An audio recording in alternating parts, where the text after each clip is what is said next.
Hi everyone, my name is Trisha and this is my YouTube channel called Knowledge Sharing. So today I have made a machine learning project called Titanic Survival Prediction. So in this project we basically predict the survival of the Titanic passengers based on the dataset which we have procured from Kaggle. So let's look at the code.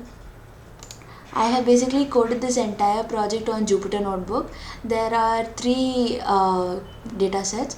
The first one is gender submission, the second one is test, and the third one is train. These three data sets were taken from Kaggle.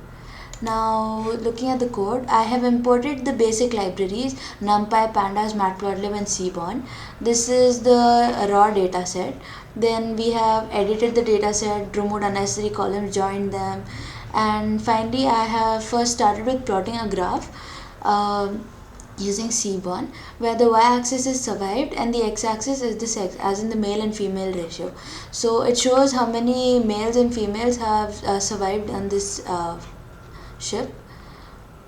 The next graph I have plotted is the P class graph, as in y-axis is survived and the x-axis P class, as in the passenger class. This is the first passenger class, second passenger class, and the third passenger class. Then the next bar graph is the y-axis has survived and the x-axis is SIB, SP. SIB is for siblings and SP is for spouses. The next one is for as y-axis has survived and x-axis has PARCH. PAR is for parents and CH is for children. The next one is y-axis has survived and x-axis has age group.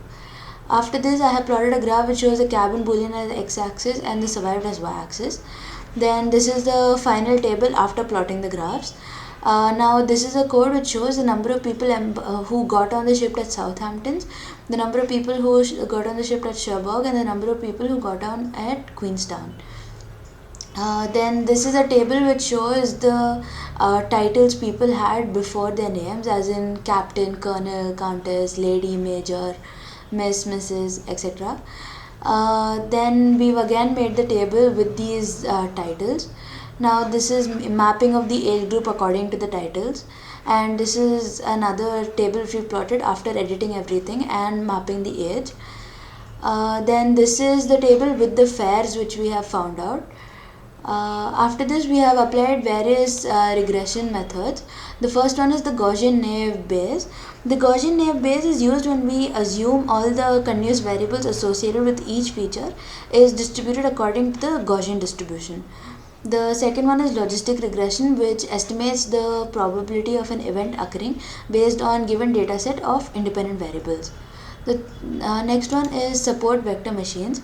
This is used to approximate the relationship between the input variables and the continuous target variables to minimize the error.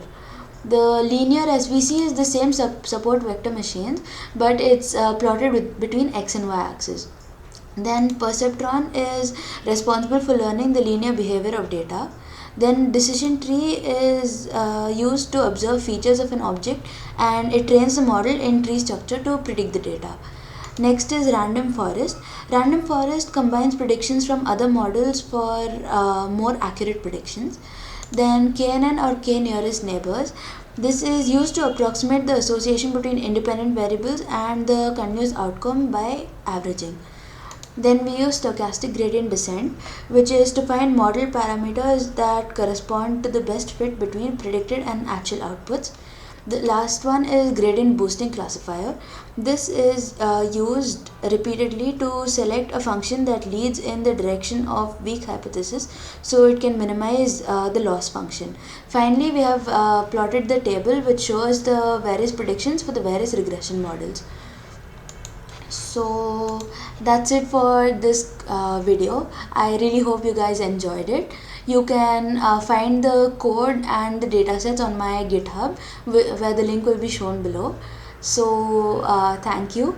Like, share and subscribe.